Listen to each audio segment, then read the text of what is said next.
All right. Welcome to a new edition of Shabbat Lounge. This is Matt. And Jake. And we want to thank you for being present, being here, and taking a minute to tune in and see what we have on Sabbath Lounge. And I do want to take a minute to remind you that we do have a website. It's a blog, and we post this, and there's lots of different things there, how to contact us, where to find us, just all kinds of things. And so pretty much if you Google Sabbath Lounge, this will pop up. We also have a YouTube channel, and you probably are watching this on that, and you know that. But if you don't, right now we're sitting a whopping 37 subscribers. And so if you're not subscribing, why not? Look at this. You're missing this. Missing out. So we really would appreciate it if you would subscribe. And, and it's, we just want to try to help get out the word of Torah and walking in the commandments to as many people as we can. There are a lot of people. Would you say this, Jake? Are there a lot of people waking up out of churches? It seems that way, yes. I have no statistical reference to go by, but just in my life, it seems that way. And if you find yourself in that category, waking up to this new Torah thing, which is really actually the ancient old path, but we were in church at one time too. Yes, and we sat in a pew and listened to a preacher and fell asleep a few times, many times, maybe every time for me. Not sitting in the pew, listening to some stinkers. Mm-hmm. So, yep, been there, done that. Yeah. So, but we hope that you find what we have here to be refreshing and enlightening. And so, our last podcast, we did a kind of a different one, and we talked to a guy about how to use the sun to make steam to make a power plant. So, and this one here. Yep. So you should check that out. You can click on that. It'll take you to the YouTube video and links to those things. And we even post there's slides that go with it if you want to view that as well. So something looks strange there. Check that out.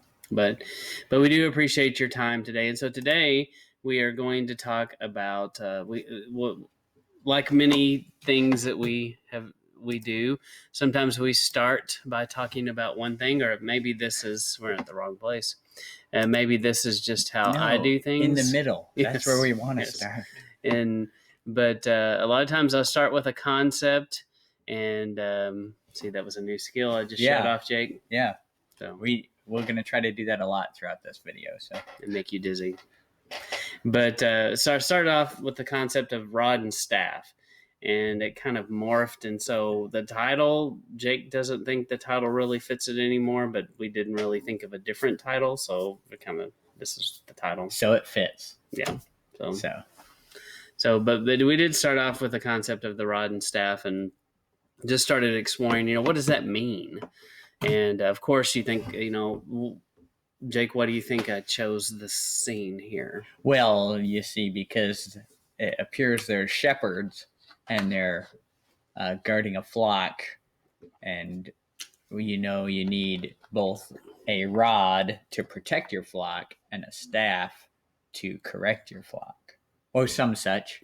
That's what I would think. What else would you do with the staff with your flock, do you think? Grab them. I always think of a staff as having like a hook on the end, and a rod just being a stick that you can whack stuff with. Mm-hmm. Mm-hmm.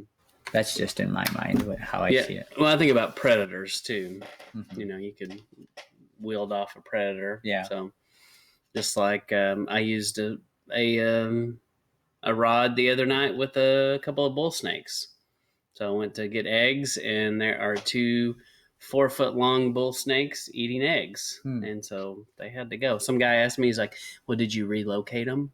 No, I didn't relocate them. I relocated them into without a head. Yes. Yeah.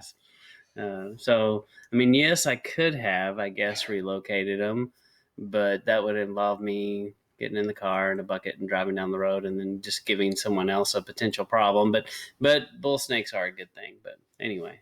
Or the snakes escape into the car, and now Yes. now you're Snakes you've on the wrecked into plane, the ditch. Right. snakes in the car. Yeah. I don't know. Yeah. But I didn't do any of that.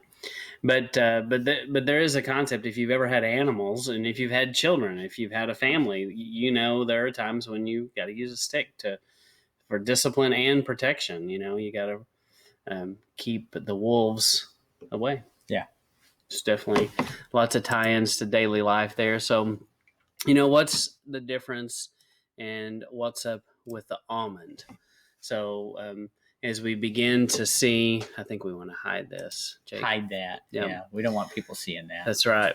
So, but what's the difference between the rod and staff? So we're going to take a look at that, and we're going to also see a lot about the almond in here. So, so Jake has been a worker of wood before. So Jake, have you ever made a stick, walking stick? I've never made a stick because Yahuah makes sticks. Ooh. And I've always thought, I can't make a stick better than Yahuah. Good point. Well, although when I worked in Pittsburgh, there was one of the security guards. He would always have a new stick. He was whittling walking sticks, and he got in trouble for that. But it was interesting. He made some pretty neat walking sticks.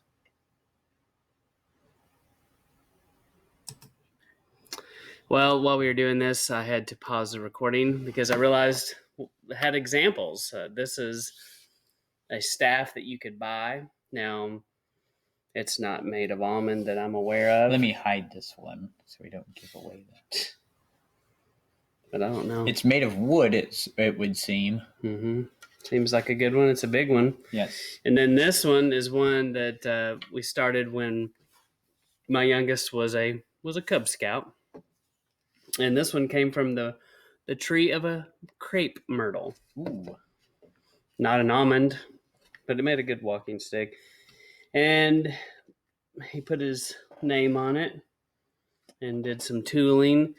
And then we started collecting medallions for different places that we went.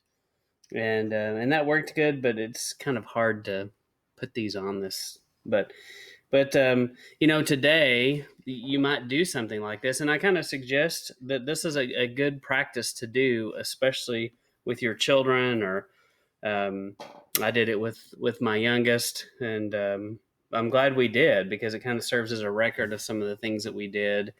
But now it seems real puny to the bigger one that he has. But yes, this one you could knock this over with. You could.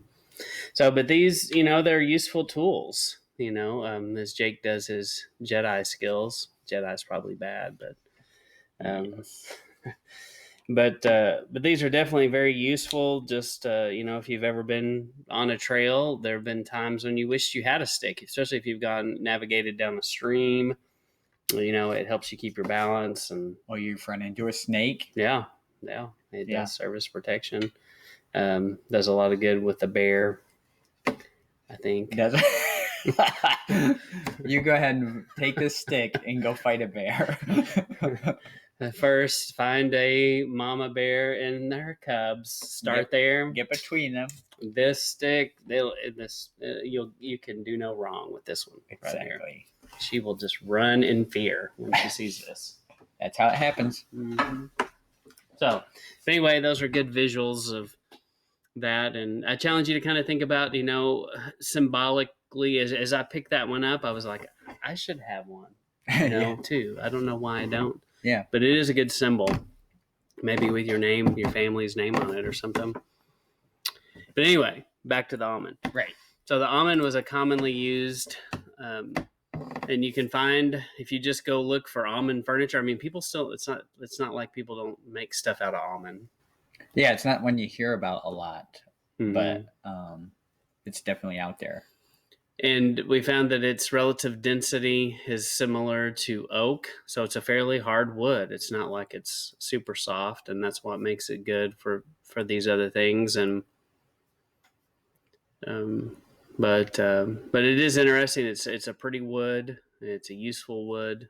So you know, so it was also a very common tree in the Middle East. They still is today.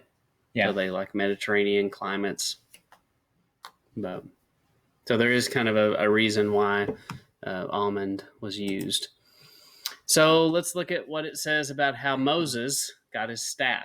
Ooh, interesting. Mm-hmm. So let's check it out. And so in Jasher 77 is where we find a reference to Moses and his staff. And that's what this is. And so, Jake, if you will read that. I will start at 41.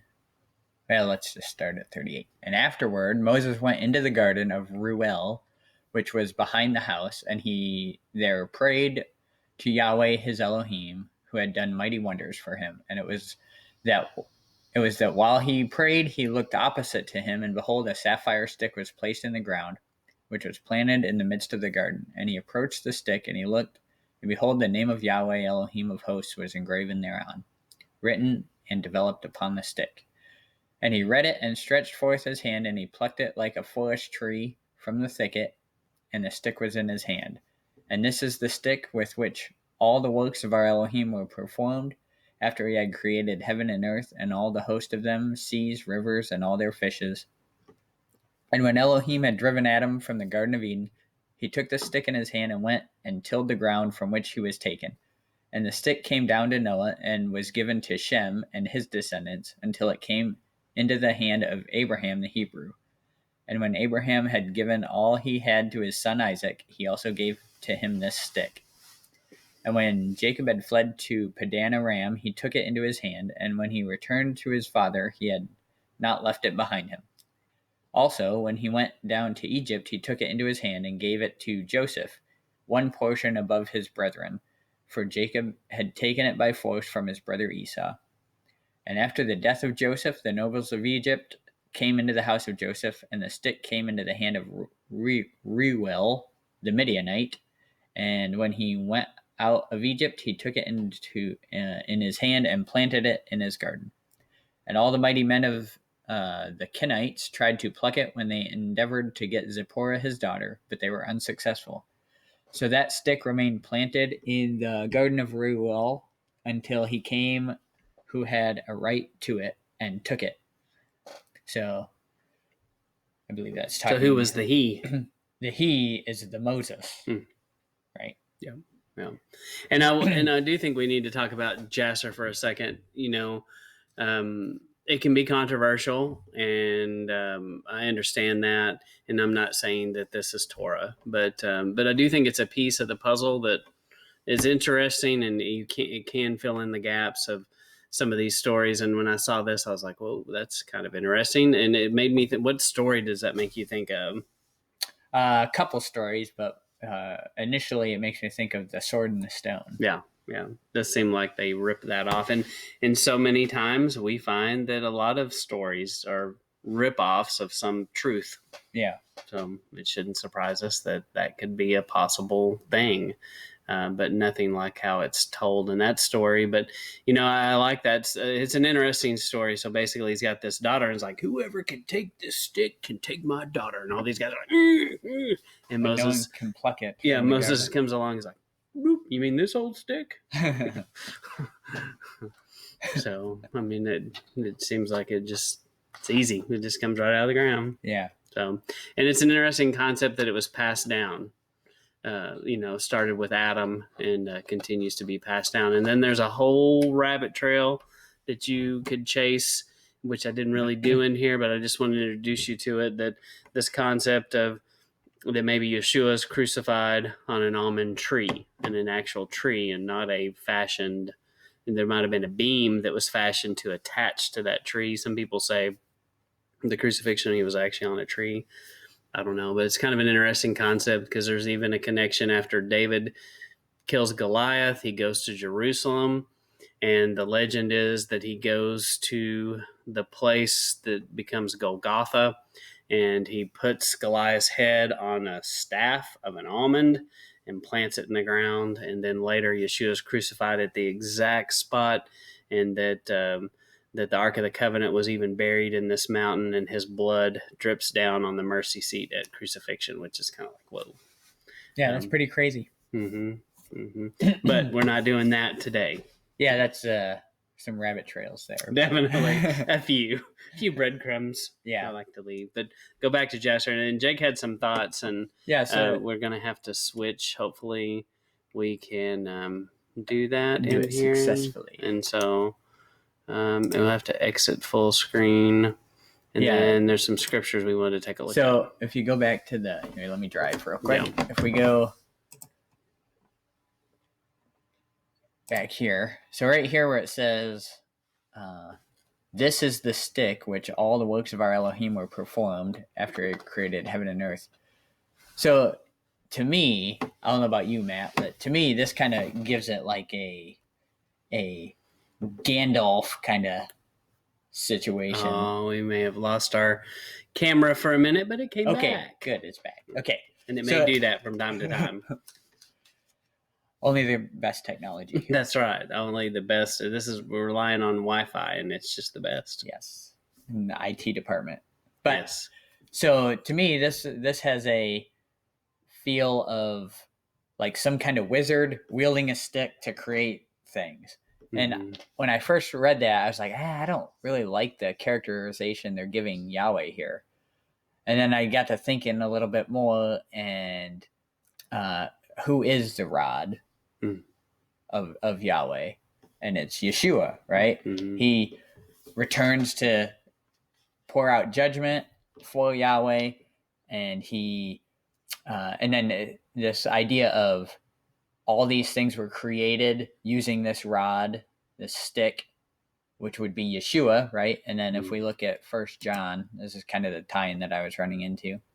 All things were made by him, and without him was not anything made that was made. And then similarly in Colossians 1, verse 16, for by him were all things created that are in heaven and that are in earth, visible and invisible, whether they be thrones or dominions or principalities or powers, all things were created by him and for him.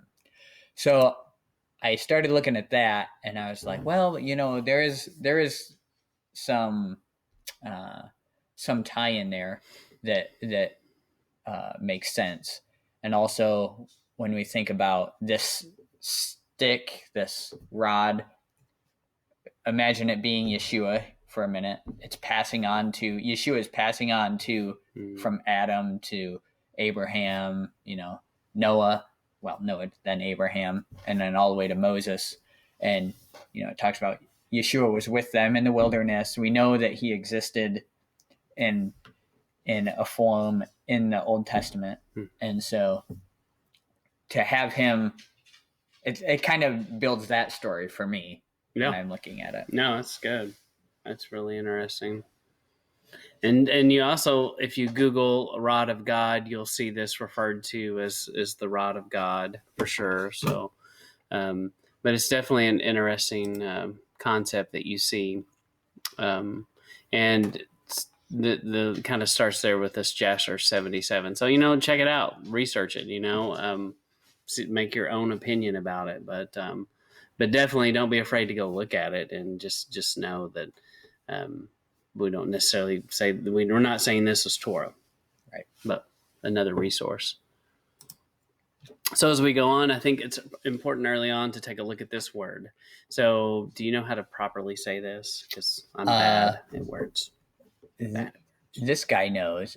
Oh, you Shakad. Yeah. Shakad. I don't know what the two dots over the A. That means long A. Shakad. No, I don't know. Hooked on phonics. Yeah. So did us wonders apparently. But this word gets translated into almond tree, almonds, the nut. And so it also, if you go look up the word for watchful, it's like the same word. Yeah. Which is interesting. So I don't think that's an accident. There's definitely a concept, and it's a concept of being watchful. And we're going to kind of break down the almond and why it's considered watchful. Yeah. And how that relates. So just remember that word. Go, and like I said, go look it up. Go research it. The internet is sitting right in front of you. Especially if you're watching. Yes. So this is easy to find. Just pause the video. Go search some of these things up, and you will find all kinds of things. But there's a lot of craziness out there too. Yeah. So be careful. All right, so kind of early on, I can't remember, it was during this year's Torah portion when I kind of started looking at some of this stuff, and I stumbled across this website called Mini Manna Moments, and they had like a part 1, 2, and 3, but it's kind of weird because I saw that it said part 3, but I don't know. I couldn't find all the parts. So Mini Manna Moments, if you're out there and you're listening, please connect all these dots. Maybe you forgot, didn't have time. Maybe I we're totally ignorant. understand. Maybe we don't know what we're doing. Maybe it's operator error. That very well could be. So I wanted to click on that and take us to there for a second, so you could kind of see. And so I recommend you going to look at Mini Manna Moments. And like I said, the internet is going to go in and out, and so our face may go in and out too. But so they kind of started connecting these, and they start with Jeremiah, where Jeremiah says, I see a branch, a rod of an almond tree. And they break out that almond, now they have it, shaked. I like that is easier. That's easier, yeah. Easier breakdown. And so they break it down. And Jeremiah was insightful, wasn't he? He was. And then the root word for almond, shaked, the same work for awaken, to watch, to be watchful. And they break it down. And we're going to look at some of the same things here. But I kind of wanted you to know kind of where I started. And they did a good job of putting it all together in one place. And they have a lot of good images of the almond trees. So, and we're going to look at the concept of these trees being watchful and woke. And got to be woke. That's right. So, but anyway, this is a good place to look and to kind of start your search. And I do think they did a good job of connecting some of these dots and all the way to the menorah. And so we're going to kind of piggyback on the work they did. In fact, I've reached out to them and I would like to talk to them at some point. Or I've reached out to a couple of people here and we just haven't heard back from them. But I would like to see how they kind of got there. Yeah. So back to here, there's a part 1, there's a part 2. If you click on the part 2, it's more similar. And this one says connection between the almonds, olive oil with Messiah and the lampstands. And so this is considered part 2. And they have a lot more pictures of the almonds, the branches. And so I did use some of the same images that they had in here, the root of Jesse, and of course the menorah. So, but I just mostly put that in there for references. I also have this as references. There are different links here for a YouTube video, and I will publish this on the website, and there'll be a link. There should be a link at the bottom of this video, and you can click on those for more information. And I think they actually may be the same video, but they may have started at different times or something. So let's look at this. And so it's an almond tree. So Jake, have you ever, did they grow almonds where you grew up? No, that was not a thing. No, they don't grow here either. Does it remind you of any fruit that you've ever grown or seen? It reminds me of a peach that didn't grow with its fruit. Exactly. It's just like a peach or a apricot. If you had apricots, did they grow apricots? We call them apricots. Apricots. Because there's no monkeys in our apricots. Ape. Know. Oh, gotcha. I know apes and monkeys are different. Okay, but let's be honest. Harambe. Oh, sorry. That's a throwback. Yes. Too soon. Yes. Too soon. It's too soon. I live in the past, Jake. So full of dad jokes. Yes. That are terrible. But yeah, to me, this looks a lot like those fruits. And it's because they come from the family called stone fruit. Yes. And we'll talk more about that later. But so what's the deal with the almonds, Matt? What is the deal with the almonds? So a lot. So these are some more images of kind of how the fruit, how it goes from the flower to the fruit. And it breaks down the blossom, the bud and the blossom. And so if any of you are growers of things and gardens, you've seen this many times and understand how this works. And then they have Aaron in the priesthood, and so there's definitely a connection between almonds and the priesthood. Yeah, no doubt. And it makes sense that if it started with Adam, that the staff in the priesthood gets passed down from Adam.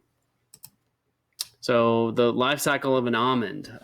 So this is true for all almonds. Jake, I grew up with cotton in the cotton field. And so my grandfather would teach me how to read a cotton plant. And so there were certain times of year you did certain things. You watered, you fertilized. If you fertilized at the wrong time of year, you would make the cotton throw off its fruit and just grow leaves. And so there's definitely an art and a skill in growing cotton, and you had to do it in the right time. And I think a lot of trees are like that. A lot of plants are like that. And when you're cultivating them, if you fertilize them at the wrong time, they just put on a lot of new growth and they don't put on fruit. So I think there's probably a lot of life lessons there. Yeah. So yeah. But to make any kind of fruit, and so people don't think about cotton as a fruit, but that's what I know. Almost Is any it a fruit?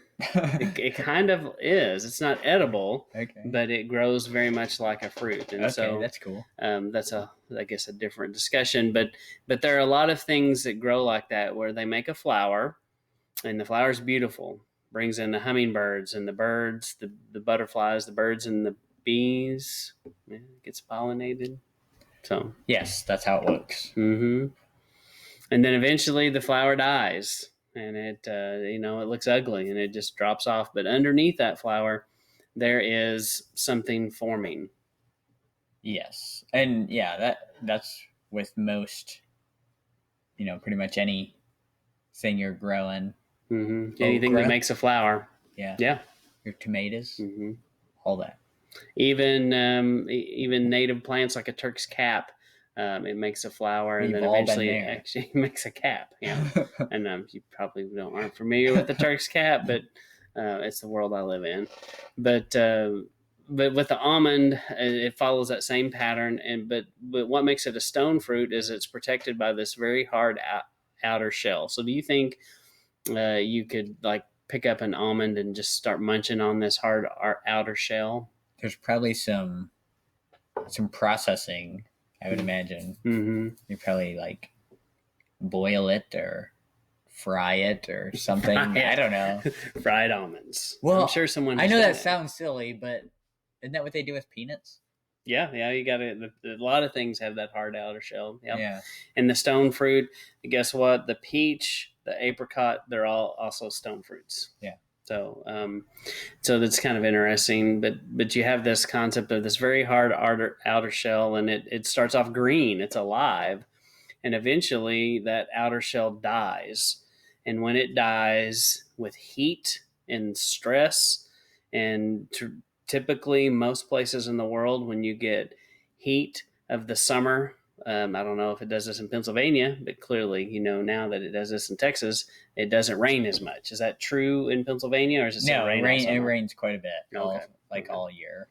I guess it just depends, but a lot of places, and I would say here we're in Texas here, and we're similar on the latitude line and on the world to what you have in Israel, but they're Mediterranean, but generally in that kind of line around the world in the summertime, it gets hot and dry. Yeah. So in the summertime with an almond, it gets hot and dry. That outer shell dies. It eventually cracks open, and it reveals the new life that's inside. And Jake, does that sound familiar to us? Should that ring some bells? It sounds like there's some biblical truth that ties into that very nicely, actually. Yes.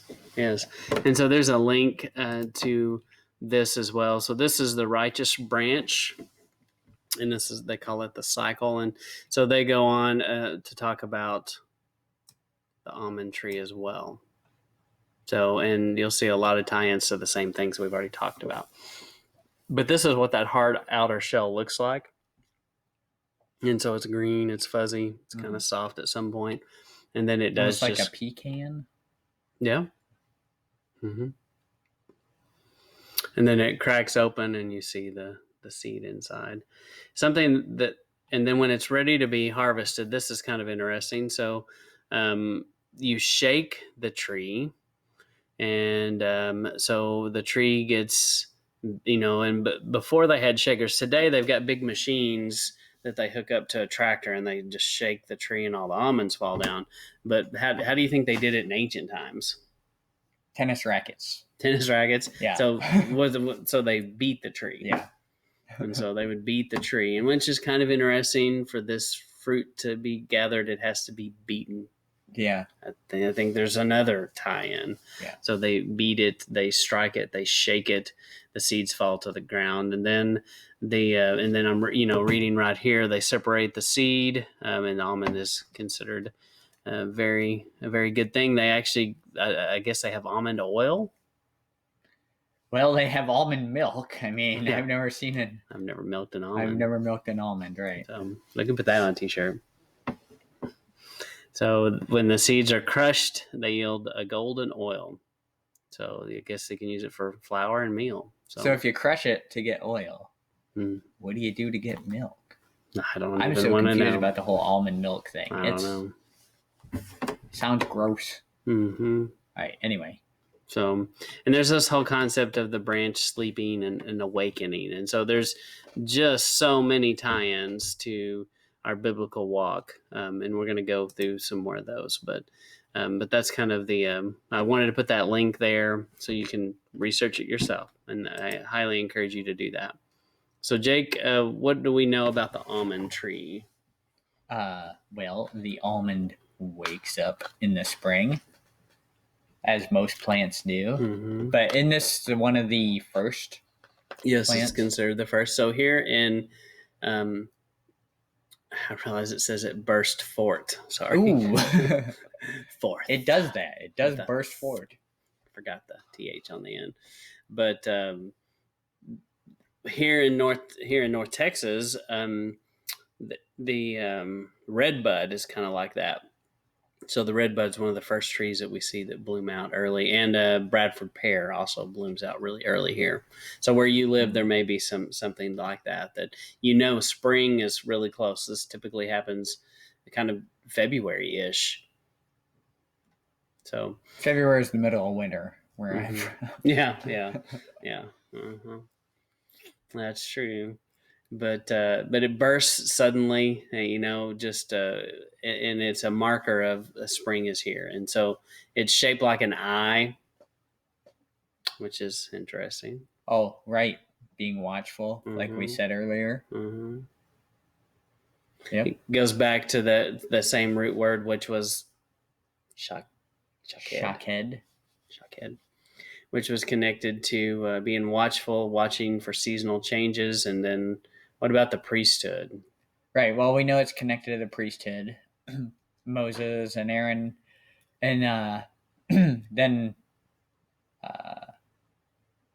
and also that rod goes into the ark. Mm-hmm. Aaron's staff. We just watched that last night, Raiders of the Lost Ark. Oh yeah. Mm-hmm.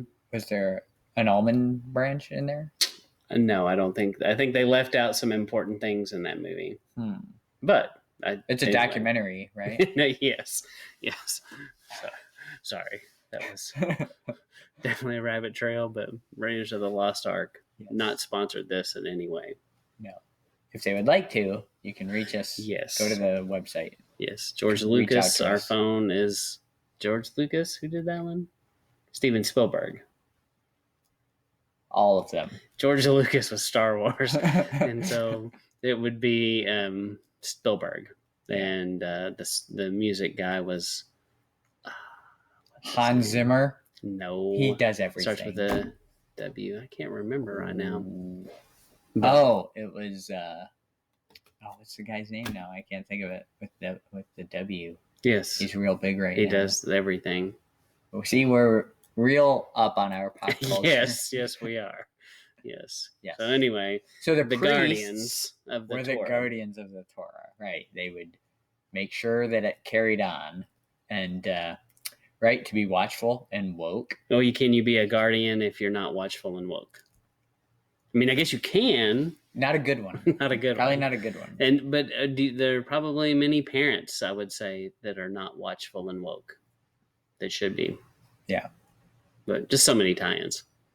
So what do you think? I put a line in there about Phineas. What do you think about Phineas? Does he fit the bill? Phineas fits the bill, I would say, because he had to be watchful and paying attention to notice the goings on in the camp in order to take action. So it seemed like he had his eyes out. And do you think the concept goes beyond just being watchful and goes to action? Yeah, he didn't just watch it happen. He took action. He watched so that he could take action. Mm-hmm.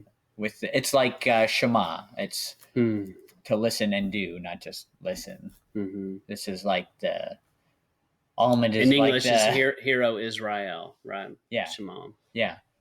So this is Listen like up, the visual sense of Shema here with all this almond talk. Mm-hmm.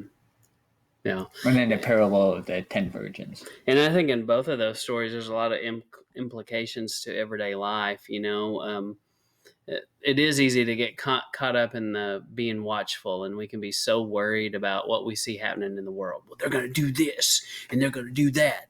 And we can be all focused on that.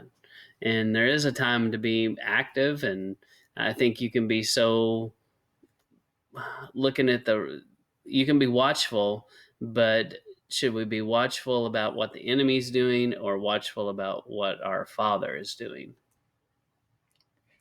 Yeah, you can be watching the distraction while, you're getting flanked from all sides. Mm-hmm.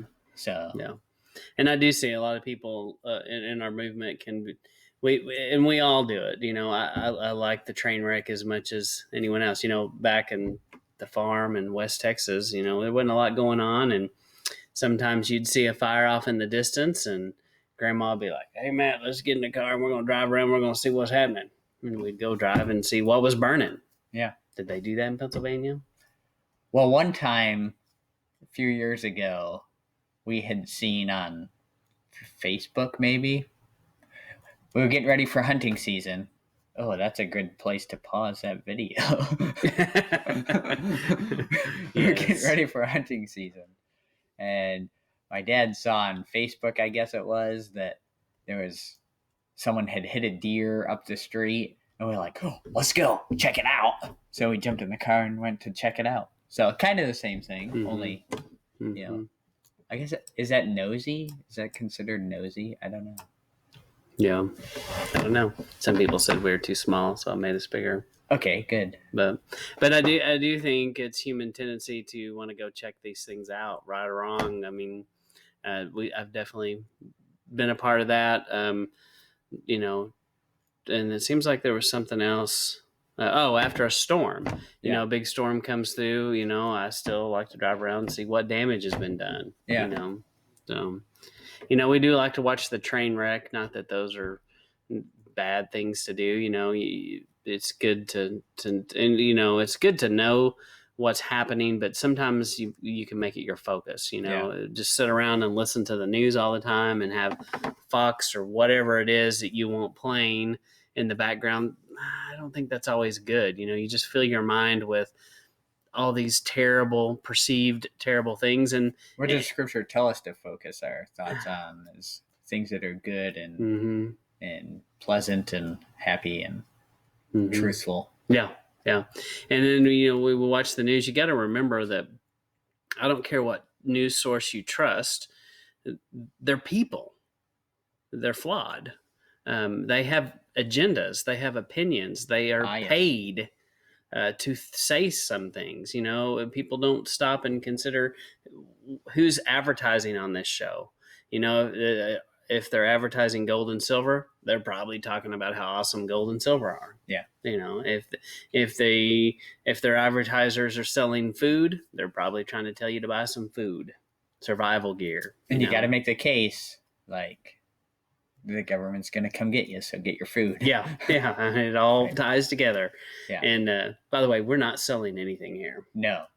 So we could if you want us to. No. That was good. So the almond tree. See, now you've made us too big. I know. We'll figure it out. Yeah.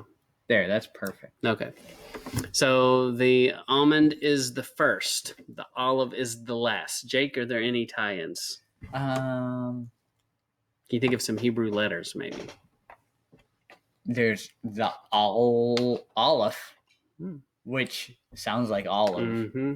but that's the first one. Mm-hmm. And the tav, which doesn't sound like almonds. But so you got the olive and tav. And the tav The looks first like a and the cross, last. doesn't it? Pretty I'm sure no it does. Hebrew scholar. Pretty sure the tav looks like a cross, which is interesting. Yeah. So but the almond's the first tree to bloom out. The olive is the last. What about the oil thing? Well, you gotta crush both these things to get oil. Mm-hmm. Yeah. Doesn't sound pleasant. Yeah. So what's the deal? Why are you equating almonds and olives? You're saying we need to first start with almonds and then end with olives? Yeah, I explored that a little bit and thought about that, and I never really got anywhere. But I don't, because I started thinking, does he want us to be more like an almond tree or it end up an olive tree? Is there that concept? And I don't think that the Torah is trying to tell us that. I do think it's more of what we'll talk about here at the bottom. But the holder on the menorah is supposed to be like a little cup. Yeah. The almond. It's the almond, right? Mm-hmm. Holds the oil, and that the olive is the fuel for the light, and so there's a whole light tie-in. Yeah, it takes both of them. And you've got the root word of watchful, you got the root word of light, Mm-hmm. and so what about the wedding analogy? Well, yeah. So you have the two becoming one. You need both the olive and the almond joined together in one miraculous happening in order to make the light. Yeah, which is an interesting tie-in, and I think that's why we paused again. That's why I got to the concept that it wasn't about the almond or the olive being better than the other. It's not about that. That it takes both of them to do this, just like man and woman. Yeah.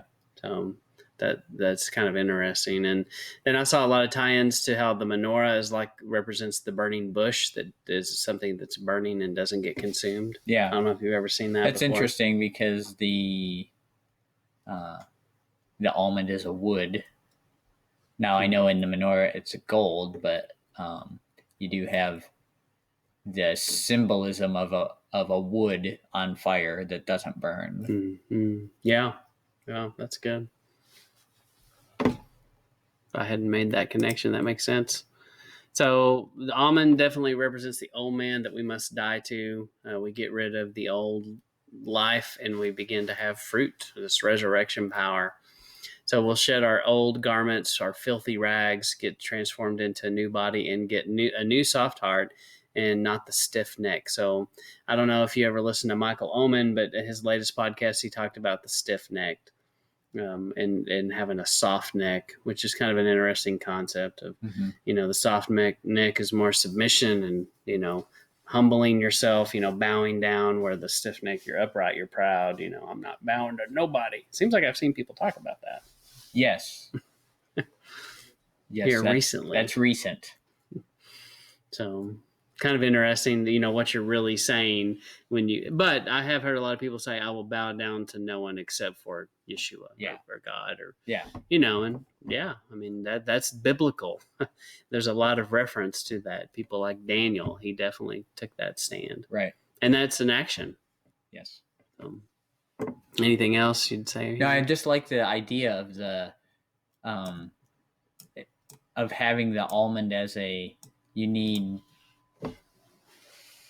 it's this hard stone fruit, hard heart kind of situation that you need to get past, but you can't not start with that. You have to get past it, and it's like we were talking in the previous slide where you need both the olive and the almond, the almond and the olive, and you need to transition from the almond to the oil. Basically, is what you want to get to.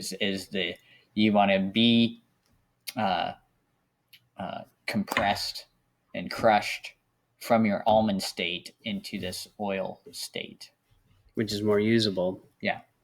Mm-hmm. Yeah, no, that's good. Good observation. So there are some places where you see almond. And so we'll start off with luz, which is interesting because if you know Spanish, do you know Spanish? Some. So I believe the Spanish word for light is pretty close, which is kind of interesting. Yeah. And so Jacob goes to Luz, and also became Bethel, the house of God. Most people believe that's the very spot where the temple and the Holy of Holies is. And then we have Jabal-LUZ, which many people, and myself included, believe that that's the real Mount Sinai. Right, in Saudi Arabia. And Midgal? I think it's Migdal. And I think everywhere else we have it Migdol. Yeah. But do your own research. That's and right. Figure out how to talk for yourselves. We are not speech teachers. No, clearly. Yes. And but in multiple languages, it's interesting that it does get translated into almond. I believe it was Romanian or a couple of different places. That's pretty crazy. Mm-hmm. I'm like, huh. And, you know, there's got to be an ancient tie-in there. So, because at first when I was researching, I was like, why do people keep saying that's almond? Because I don't see it anywhere in the Hebrew, but I think because of the references in these other languages, people go, it had to be connected to almond at some point, some way. So we're going to take a look at some of those, and one of these is this one. So in this video, and I have a link to this, but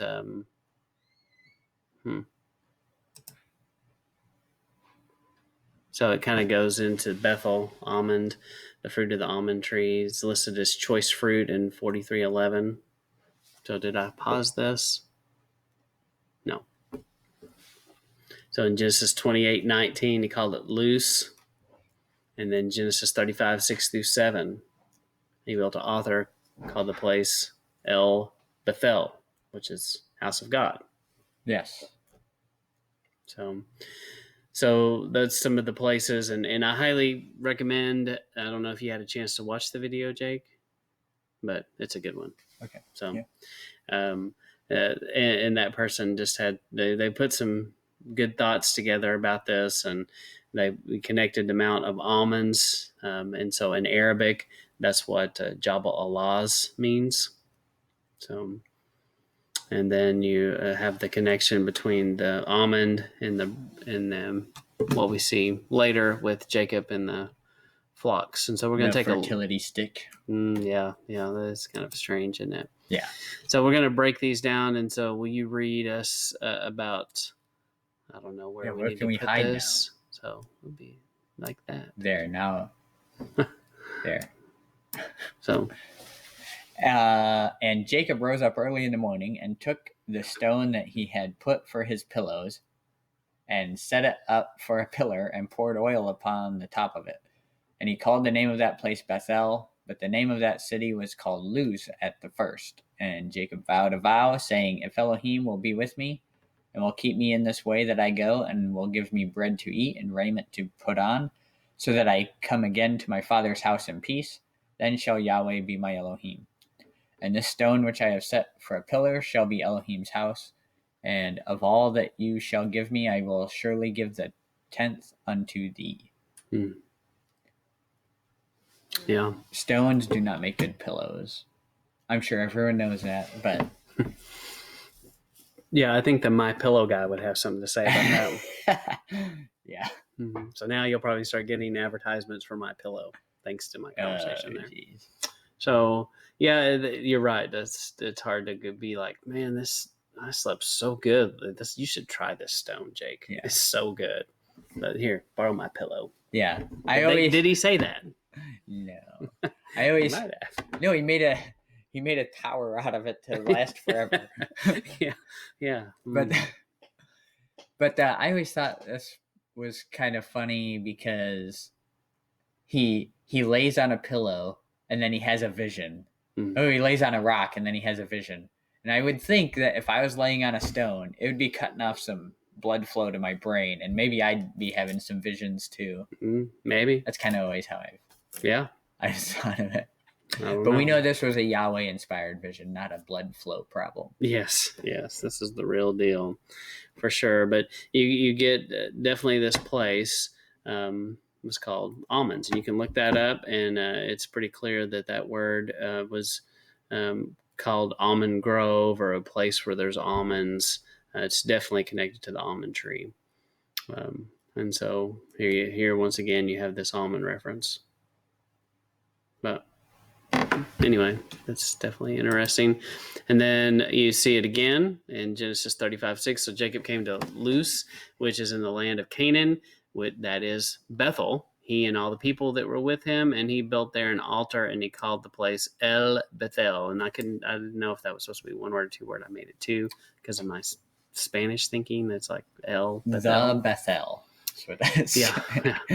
Because there Yahuah appeared unto him, and when he fled from the face of his brother. So the house of God. Right. So we can go on to the next one. You can drive. Maybe. There it is. So in Exodus 14:2, you see they go to Migdal. Sure. And in 14:2, speaking to the children of Israel that they turn in and camp before. That's supposed to be Pharaoh, but I don't know where that spelling comes from. But Pihahiroth. I thought that was a place. Camp before. Oh, maybe it is, but I thought Pharaoh. Maybe it is a place. Yes, it is a Although place. I've seen you spell Pharaoh that way. Yes, probably have. So it's a place between Migdal and the sea, over against Baal-zephon. Yeah.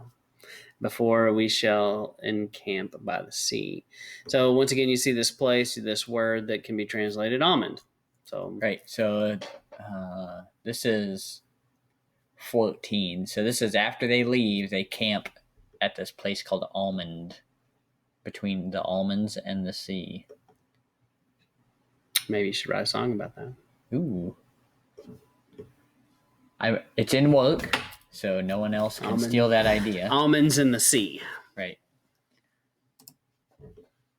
And then you see this, and remember this was considered I read this one, Exodus 2:14. So tell the Israelites to turn back and encamp near Pi-hahiroth between Migdal and the sea. They are to encamp by the sea, directly opposite Baal-zephon. And just for a minute, do you think that name that they're camping opposite had some significance? Every time I see this Baal, I think it's probably some bad stuff was going on there. Yeah, definitely. As was done intention to be like, shots are fired, basically. Yeah. The enemy knew that he was up to something, and they were, he was paying attention. Yeah. And he wanted to make it obvious. I am opposite of you. Yeah. And you're saying that this was an Egyptian watchtower. Yeah. Possibly. So it was an outpost or a fort. And so you definitely have this connection that they camp next to this thing that's a watchful tower that's an almond by the connected. sea. Yeah. That's pretty cool. It has cool. to be connected. And then I found this relief, and supposedly it came from Egyptian sources somewhere. Well, I'm relieved. Yes. I know that. Mm-hmm. So, and this breaks down the Strong's word, and there's the alternative spelling. It says Migdol, and could have been an Egyptian origin, and considered a fortified city on the Egyptian border. Right. So it has the translation of tower and watchfulness. Yeah. Which makes sense. They're very linked together. And check it out. The stuff is right here at your fingertips. If you just type, if you just copy and paste or Google those words, you're going to find some of those same things. And I encourage you to check it out. Form your own opinion.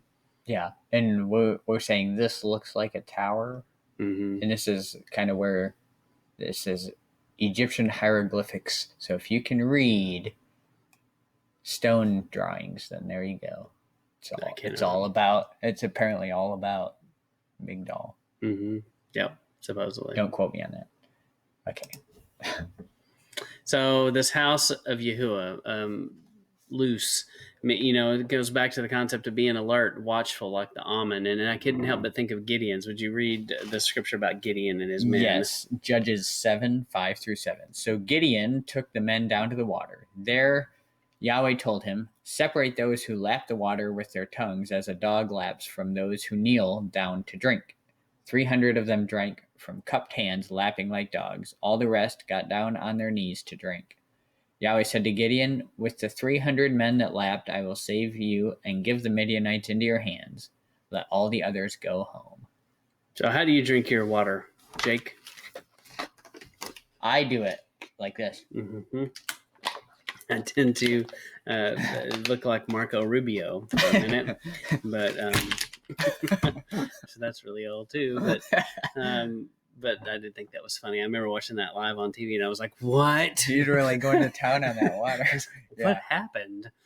So anyway, we all get dry mouth. I mean, yes, yeah. But it's an interesting concept. As a kid, boy, this story stuck with me, and I remember I had so many questions about it. It's just one of those really concrete. If you haven't taught this to your children, you've got to, because it sticks with you. I mean, I learned this as a kid, and I remembered it, and you get such a good visual. And first off, you are like, most people drink their water like this. Yeah, you don't get it. As a kid, you're like, wait a minute, you had to get on what? And then someone we're not allowed to drink out of the creek, right? Yeah, right. And they're just like face. I get, don't you get the impression some of these guys are just like face first in the water? Yeah. We had one of the guys at Bible study in Pittsburgh. He'd always have like very animated way of doing this, and he'd go like that, like he's drinking like a dog out, like out of the water. Mm-hmm. And then he'd go, and the other guys are watchful, mm-hmm. Drinking. Yeah. So it was a little disturbing, but you painted a good picture. Yeah, but it is. It's exactly that picture. And also, once again, another story that gets ripped off. What story got ripped off of this? Came a movie. You're probably thinking 300. Yes. And the Greeks had this story. And, it could have happened, I guess, for the Greeks, but I feel like they clearly ripped it off from Gideon. Well, they also could have ripped it off from Moses, because he takes the 300 men. Good connection. And smotes all the kings. Smote them good. Mm-hmm. But definitely there's a connection between being awake, being alert, and watchful. And this is another interesting moment where he wants people to know, this is from me. This is not you. Yeah. You guys had very little to do with this. You just kind of did what I said, and I made this happen. Yeah. And he makes it very clear when he defeats a really large enemy with just a few guys. 300 is a pretty small army. Most of us, if they're going to tell you, here we are in France, in Normandy, France, and we're going to storm the beaches here. We got 300 people. We're going against the Nazis here. We got this. We don't need all those other guys. We don't need all that other stuff. We got 300 guys. Yeah. So, it's obviously a miracle that gets done here. And that whole story, you've got to read it if you haven't read it in a while. Exactly. And then this one, Genesis 30, 37. And so this is the story where Jacob takes rods of green poplar and of the hazel and the chestnut tree and piled white strakes in them and made the white appear. And so this would be like if you take a branch and you take your knife and you peel back that outside layer, which typically is brown, and you see white revealed. And that's basically what he did. He set the cambium layer. Ah, very good. Is that right? Yeah, I think so. And he sets the rods which he had piled before the flocks in the gutters of the watering troughs when the flocks came to drink, that they should conceive when they came to drink. So this is one of those things where I'm still like, what? It's a very strange story. Yeah, I want to try it, but I don't have almond trees or chestnut trees. But right. Well, this says hazel, Matt. Yes, hazel. I'm confused now. All right, so let's see what hazel is. Oh, okay. And then if you go look up hazel, the choice fruit, the almond branch. So hazel is H3869. Okay. And so if you go look that up, that was the reference in the video. You'll see a reference to, you can click through the next one. Okay. Yeah, you'll see that. Hey, there it is. The root word is connected to loose, most likely almond. So that's right. Chase that rabbit. See if that's true. Yeah, most people you're saying take this when it says hazel there to be almond. This almond situation. Almond branches. Yeah. And then you come back to the shaked, Michael Heiser impersonation, but Strong's H8247, and then you've got the word shaked. Shaked. They're very similar. It's like potato, patata. I don't know anyone that says patata. Something like that. But yes, it's very much like that. Yes. Okay. And so you have the loose, the almond tree, house of God, and so but there's kind of the source material where that comes from. So then I thought of Jacob, Jacob's life. Jacob lived a life of watchfulness. If you listen to some of my earlier stuff, I talked about Jacob and Esau a lot. And so my aunt, Margaret Ann, she died a while back, and there was a post I did about her, and I talked about how she lived the life of a Jacob. And she was about her father's business. And she had a brother who did not live the life of Jacob, who was like an Esau. And so I saw that in my own life, and there are probably people that fit these bills. That Jacob had a life of being watchful. His mother was watchful. She was watchful. She heard this conversation, and she had a plan. She took action on it because she knew the father, and she knew that Jacob, he had the fruits of being watchful, being prepared. And he's really the epitome of being watchful, being woke, being prepared. Yeah. Yeah, and a lot of people take that her being watchful as like this deceit and trickery that shows bad on her and Jacob. But I think they were watching out for Yahweh's will to be done, and they knew that Esau did not care about that. Mm-hmm.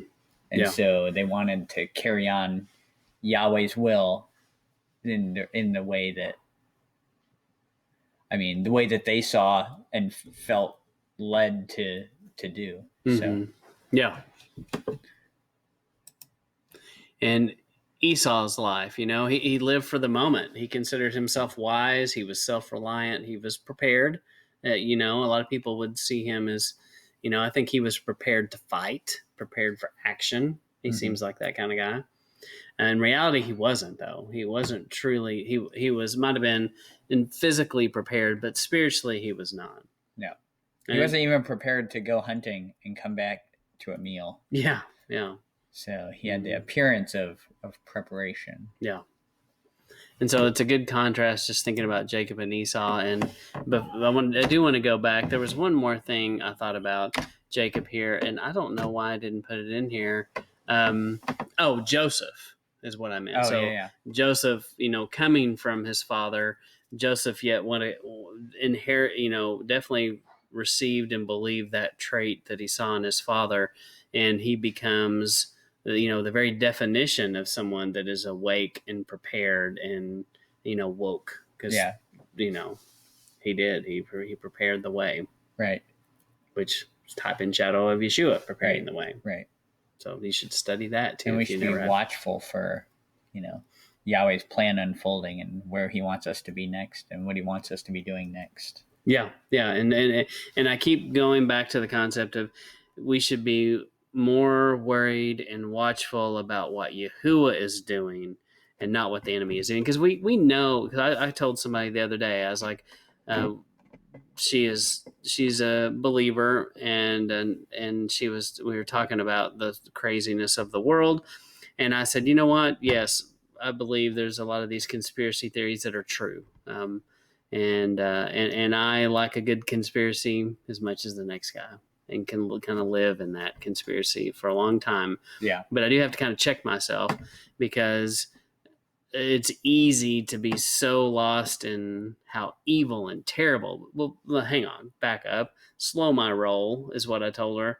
Is because we know the enemy is out to kill us and out to destroy us. We know that. We don't have to go Google every conspiracy known to man and research this thing to come to the conclusion that somebody's out to get us. Yeah. We know that. Yeah. And I think we tend to, in doing that, kind of put Satan and Yeshua like at a fighting against each other. Maybe. as if there's some kind of equality, like power equal struggle, and opposite power struggle, right? Yeah. When really Satan has only the power he's been allowed to have, and there's really no for a limited time. Really no contest there. Yeah, it's already been done. It's won. Yeah. It's victory. Game over. Yeah. Yeah. So we decided to do this in 2 parts, right? And this will be part 1. Yep. And then stay tuned for part 2. Yeah. So if you'll watch part 2, and we'll have a link, hopefully, like right in there that you can click somewhere on. And it'll be kind of a continue. We'll start with the menorah. And so just kind of to recap, Jake, we started talking about the concept was the rod and the staff. And we started looking at, the more we researched it, that's kind of where we started. And we found out that there's this thing with the almond tree and this concept of being watchful. Yeah. And so we haven't even really talked about the difference between the rod and staff yet, but we will. But I think that's coming up in the second part. So. Yes. But once again, we appreciate you tuning in to Sabbath Lounge. And so we continue to ask to use this as a resource. There's a lot of information. We have quite a few posts in all the different social media things that seem to matter in today's world. And we just have a lot of things to offer, and it goes on, and it's searchable. And just kind of everything in one place. And we just encourage you to go check that out. We really encourage you to subscribe. Click that subscribe button, please. And if there's topics you want us to discuss in the future, or things that you can think of to make the site better, let us know. Yeah. And for some reason, I'm realizing there may be a mistake. Eventually, I was supposed to have our YouTube thing in there. I don't know why it doesn't show up there. I'll fix that. But and if there's things like that you see, please let me know. I'd be happy to fix it. If definitely, we're not perfect here, and just doing the best we can. It made me think of Dukes of Hazzard for a minute. I don't know why. I'm just a good old boy. I'm doing the best we can. Oh, okay. So I spent a lot of time watching that show. Did you watch that show? Not really. I didn't. Yeah. But my wife's family I'm big too fan old. of the That's General right. Lee. Yes. So, That's that show, right? General Lee. Yeah. I did have that. That was more my wife's side of the family. They were into all that. By the way, the guy that was Bo, I think, blonde-haired guy. He's a famous actor. Bo Jackson? No. Is that what we're... No, he had a baseball bat or something. Oh, okay. So, but the guy that played Bo, he has a YouTube channel, and he talks about, I've seen some of the YouTube things, and he goes back to these places in California where they filmed it and talks about it. Oh, that's pretty cool. He's kind of interesting. But anyway, way chasing a rabbit trail. Anyway, we appreciate you being here. We appreciate you checking out Sabbath Lounge, and we just ask you to share this with someone, like it on Facebook, be our friend. So I will explain online. I'm Jorge Cook, but that's really me too. Yes. So that all makes sense. The secret's out. Mm-hmm. Oh no. Mm-hmm. So, but if you've ever looked at my Facebook profile, you've seen that. So Yes. it's no secret, no mystery there. But we do appreciate you taking time, and stay tuned for part 2, which is coming soon. Soon. Thank you. All right. See bye. ya.